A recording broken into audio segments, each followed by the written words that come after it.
Planning for a writing demonstration. In this mini-lecture, you will think back to what you saw in my demonstration video as you learn how I planned the lesson. You probably have a lot of questions, such as, how did I know what to teach? Where did I get the data? How did I decide to model it in the way I did? Did everyone need the same lesson? Why so many stopping points? How did I know who to ask questions of? What did I do after the lesson? What if the students still didn't get it? These are all great questions. I hopefully can answer them. First, for the question of how did I know what to teach, I had specific evidence in which I used to prepare my lesson. I collected data from my student papers on an assignment in which they were to write a structured paragraph on why they thought Ruby Bridges was considered to be one of our nation's heroes. The information they were collecting was from a book they had to use as a resource. I read through all of the papers first. Then I determined the biggest piece that would move my students towards proficiency. I noticed many students struggled with writing a clear and meaningful introduction. The decision I made was to model again what a clear and meaningful introduction looked like and sounded like. Notice I said many students.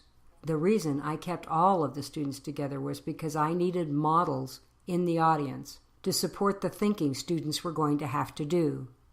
The students who struggled would have a chance to hear a different way to think through their beginning.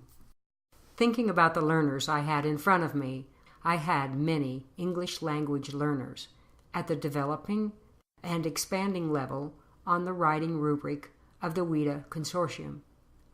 I had to know a student at the developing and expanding level was working towards bridging the language.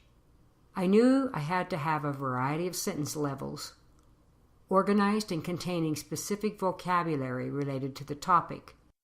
These also included the following: linguistic complexity, vocabulary usage, and language control. Consequently, for my large group of ELLs, I made sure to include turn and talk activities so the students were able to hear each other's ideas. During these turn and talks, I assessed the students' understandings. I listened for my teaching point in their conversations. I thought through as they talked. Did they use the language I used? Did they understand the mistakes they made in their own writing, and what needed to be changed when they went back to their seat? This thought process was critical for me as to who was going to need the extra support after my demonstration. In addition, when planning for this lesson, I planned listen-fors when I ask a question. I always plan for student responses because then I know if the students took on the teaching. You use short and long sentences. You use transitions. Some sentences have more details in them. If the students were unable to voice my listen-fors, I would have had to take a step back and reteach in the moment, and then ask the question again. The last thing I planned was what to look for when the students were in their seats. After teaching, listening, and watching the students in the group, I already knew who I was roving towards first and who to help get started again. These students might be in a shared writing the following day or the same day if needed.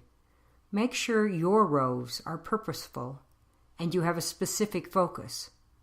In this case, my focus was checking in on the students who needed to take on this lesson and checking in with those students who were making other changes to their writing.